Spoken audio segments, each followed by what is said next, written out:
Malayalam info ചാനലിലേക്ക് എല്ലാവർക്കും സ്വാഗതം. വിണ്ണിലെ ഗന്ധർവ വീണ നിലച്ചു. SP വെങ്കടേഷ് അന്തരിച്ചു. അന്ത്യം ചെന്നൈയിലെ വീട്ടിൽ.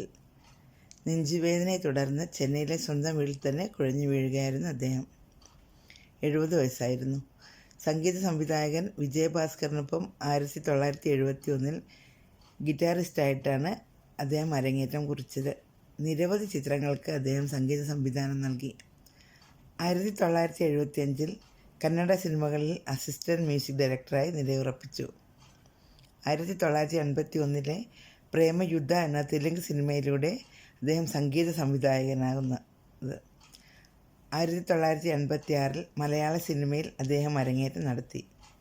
150ഓളം ചിത്രങ്ങൾക്ക് സംഗീതമൊരുക്കി. ഇതുകൂടാതെ നിരവധി ചിത്രങ്ങൾക്ക് പശ്ചാത്തല സംഗീതവും ഒരുക്കി.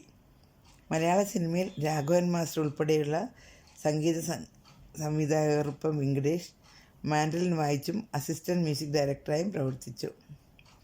ഡെന്നീസ് ജോസഫും തമ്പി കണ്ണന്താനവുമായിരുന്നു SP വെങ്കടേഷിനെ മലയാള സിനിമാ ലോകത്തേക്ക് പരിചയപ്പെടുത്തിയത്. സത്യൻ അന്തിക്കാട് ചിത്രമായ TP ബാലഗോപാലൻ MAയിൽ AT ഉമ്മറിന് അസിസ്റ്റൻ്റായി പശ്ചാത്തല സംഗീതമൊരുക്കിയതിനു ശേഷമാണ് SP വെങ്കടേഷ് മലയാളത്തിൽ സജീവമാകുന്നത്. ഇതുകൂടാതെ 1990 SP വെങ്കടേഷ് മലയാളത്തിൽ തിളങ്ങിക്കൊണ്ടിരിക്കുന്ന ഒരു കാലമായിരുന്നു. രാജാവിൻ്റെ മകൻ, വിളംബരം, വഴിയോര കാഴ്ചകൾ, ദൗത്യം, ഭൂമിയിലെ രാജാക്കന്മാർ, വ്യൂഹം, കുട്ടേട്ടൻ, അപ്പു എന്നീ സിനിമകൾക്ക് പശ്ചാത്തല സംഗീതമൊരുക്കിയത് SP വെങ്കടേഷായിരുന്നു.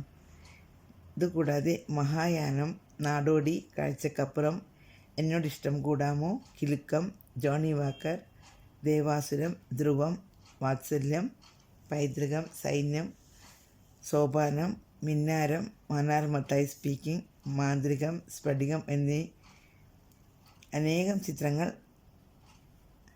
അദ്ദേഹം സംഗീത സംവിധാനത്തിൽ ഉണ്ടായതാണ്. മലയാളത്തിന് പുറമെ തമിഴ്, തെലുങ്ക് എന്നീ ചിത്രങ്ങളിലും അദ്ദേഹം തൻ്റെ മികവ് തെളിയിച്ചിരുന്നു. SP വെങ്കടേഷിൻ്റെ സംസ്കാരം നാളെ ഉച്ചയ്ക്ക് 1:30 ചെന്നൈയിലെ അലപ്പാക്കത്ത് നടക്കും.